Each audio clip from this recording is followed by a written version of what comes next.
Mi nombre es Pablo Augusto Negri, soy investigador y profesor del Departamento de Computación y del Instituto de Ciencia de la Computación de la UBA. Les voy a presentar este trabajo sobre un tablero de control para el despliegue proporcionado del sistema de reconocimiento facial en escenarios de vigilancia urbana que hice con la doctora Isabel Upont y Emilia Gómez y que presentamos en dos conferencias. Podemos decir que el reconocimiento facial fue víctima de su propio éxito y confrontó dos perspectivas de la sociedad. Por un lado tenemos la perspectiva ciudadana, que busca preservar los derechos fundamentales que garanticen la privacidad, autonomía y respeto, y también la perspectiva de la fuerza de seguridad, que busca asegurar un derecho fundamental que atañe a la seguridad. Entonces, de alguna manera, estas dos posiciones, eh, al, al funcionar tan bien el reconocimiento facial, se encontraron, ¿no? Y bueno, nuestro trabajo hoy trata de aunar un poco y proponer alguna herramienta que lleve a buscar la armonía entre estas dos perspectivas. El marco de utilización de reconocimiento facial es dentro de la identificación utilizando la biometría, o sea, reconocimiento facial, en tiempo real de personas en espacios de acceso público con fines de garantía el cumplimiento del derecho. Este es un tablero muy simple que busca ser una herramienta que evalúe el despliegue en un sitio, o sea, en un lugar específico, donde ya podría haber cámaras, y la idea es conectar en ese momento el reconocimiento facial para que en tiempo real funcione y vaya comparando las personas que circulan delante de la cámara con una lista blanca. La idea es que pueda ser un soporte para la toma de decisión de autoridades judiciales que son responsables de esa conexión, de ese despliegue. El despliegue es la conexión de las cámaras al sistema de reconocimiento facial para que comience a funcionar el software. Vamos a comenzar, podemos comenzar con un contexto de la ley europea publicada hace muy poquito en el 2024, donde las conclusiones arriban a que en general este uso de identificador biométrico está prohibido, excepto en situaciones muy específicas donde sí estaría permitido, como la prevención de amenazas inminentes, secuestros, identificación de personas sospechosas de delitos penales, etc.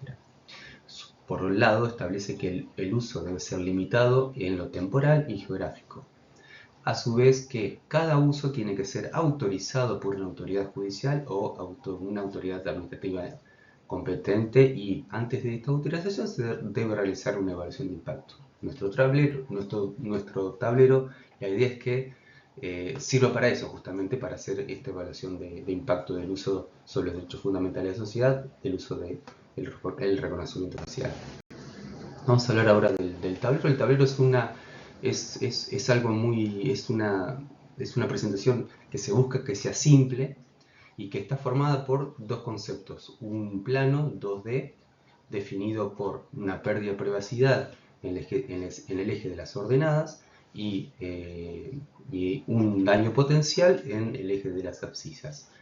Vamos a tener también una función de implementación dinámica, S, ¿sí?, que parte este plano en dos y busca qué lado es el proporcional y qué lado no es el proporcional.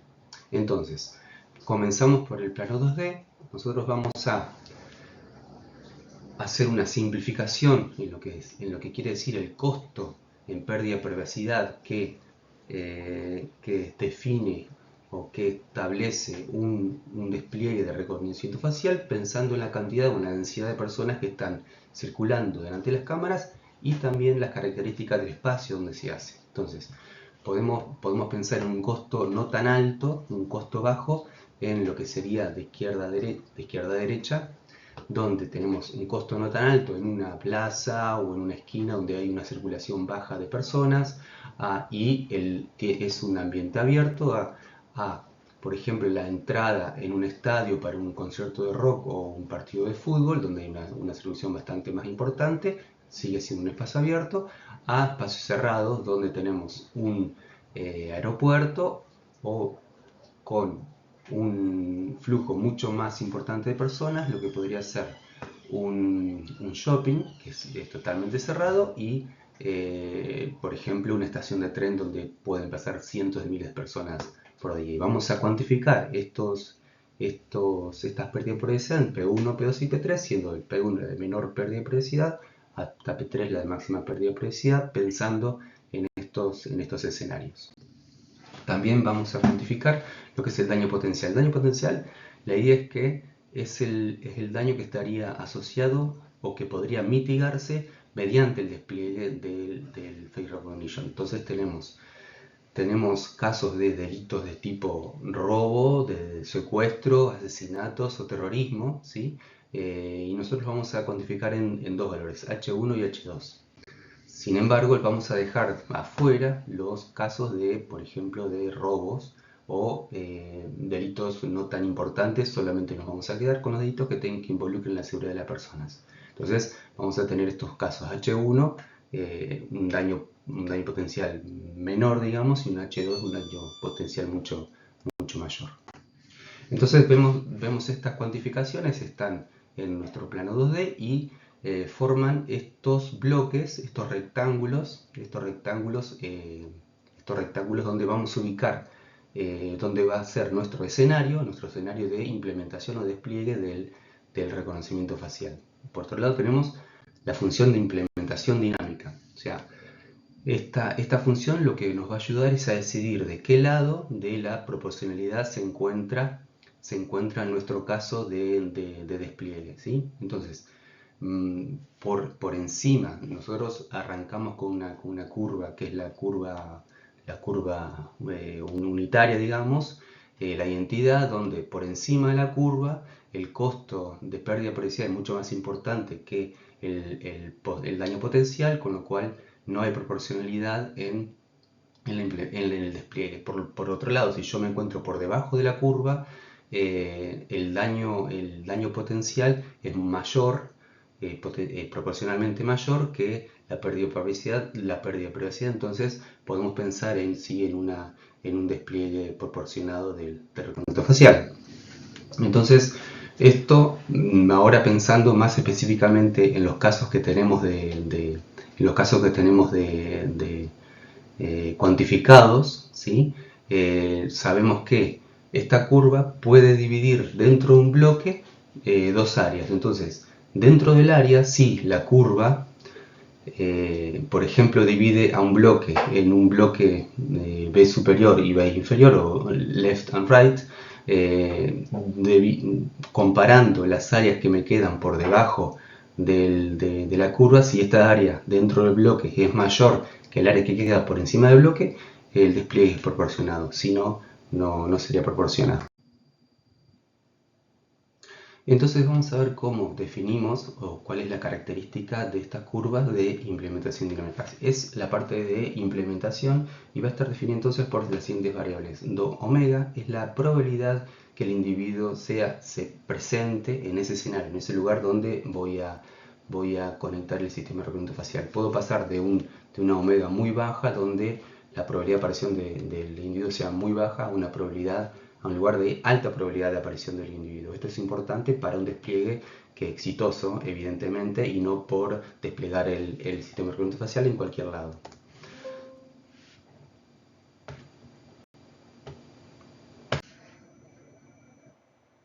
La otra variable que utilizamos es la fiabilidad del sistema. Esto significa que no es lo mismo un sistema que sus cantidades falsas alarmas se disparen, o sea, no sea bueno el comparar dos rostros con otro sistema que tenga una muy alta fiabilidad y pueda hacer un matching correcto, por ejemplo, frente a ciertos distractores como puede ser anteojos o barba.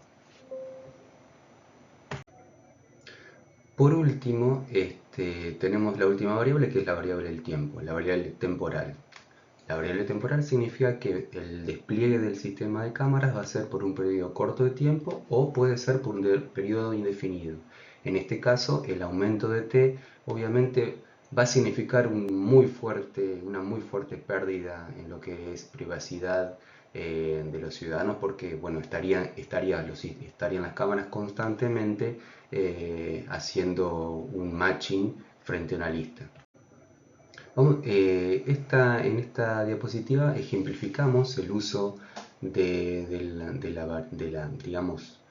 de la función dinámica con distintas S y con distintos valores, tanto de los valores omega, que era la probabilidad de aparición de una persona, donde vemos que, por ejemplo, la curva S1, la aparición de personas en un sitio es del 75, de 0,75, 75%, sobre una reliabilidad del sistema de 1, un temporal 0 significa un periodo corto de tiempo, y la curva S1, bueno, corta, por ejemplo, el rectángulo, el bloque de más alta pérdida de probabilidad, pero también de más daño, más alto posible daño, y vemos que el área bajo la curva S1 es mayor que por encima del curvo, con lo cual en este caso el despliegue sería proporcionado. Por otro lado, si bajase la probabilidad de aparición de la persona en la curva S2, que es la curva azul, en este caso el área debajo de la curva S2 para este bloque, para este cuadrante, es más chica que el área por encima. Entonces, en este caso, no sería proporcionado el uso del recofacial en este sitio, con lo cual vemos que la probabilidad de aparición incide fuertemente en la decisión de despliegue o no. También tenemos el caso de haber extendido el tiempo de deployment del sistema, que es la curva S3, la curva punteada, donde vemos también que, por ejemplo, para el primer cuadrante ya casi no tiene área por debajo de la curva, y esto vemos también cómo incide. Y por último, que el caso de la curva S4, donde la fiabilidad del sistema baja, con lo cual, comparado con la curva S2, que sería su cuadro de comparación, vemos cómo baja su proporcionalidad de utilización. Por aquí abajo está definido la fórmula que utilizamos para la... Un caso de utilización del reconocimiento facial, un posible caso de utilización de reconocimiento facial en la búsqueda o en la caza de un sospechoso de terrorismo, es uno que pasó en el 2023 y que a través de las notas periodísticas de los diarios pudimos recabar cierta información. Esta persona, que era una persona entrenada, escapa en el 6 de septiembre del 23 y es recapturado el 9 de septiembre.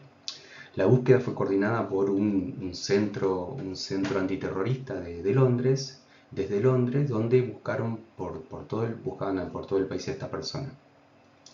La idea es que ellos recibían constantemente avisos de haber visto a este sospechoso, que obviamente su foto estaba publicada, y eso hacía aumentar la probabilidad de aparición, por ejemplo, si había un despliegue de las cámaras, un despliegue del arco facial en las cámaras de esos lugares. Entonces, suponiendo que tiene una fiabilidad del sistema muy alta, podemos armar una curva dinámica como la que vemos en el gráfico, y ya que esta persona tiene una periodicidad alta, es un H2, entonces su aplicación vemos que es proporcional en todos los escenarios. Bueno, a modo de cierre de la presentación, el tablero de control que mostramos tiene ciertas particularidades. Toma en cuenta tanto el escenario donde va a hacerse el despliegue de la cámara, como también las características de este despliegue, las características de la persona que se busca o de las personas que van a integrar la lista de búsqueda, la fiabilidad de la cámara y el tiempo de uso. De esta manera vemos que cubrimos varios de los puntos de la ley de inteligencia artificial de la Unión Europea, por ejemplo, ¿no? La verdad que es algo muy simple, y eh, digamos, es una primera propuesta. Sabemos que es mejorable, pero es una primera propuesta. En la página del grupo de sistemas inteligentes dejamos una pequeña simulación donde se pueden jugar con los parámetros como para ver cómo funciona. Bueno, esperamos que les haya gustado la presentación y la propuesta.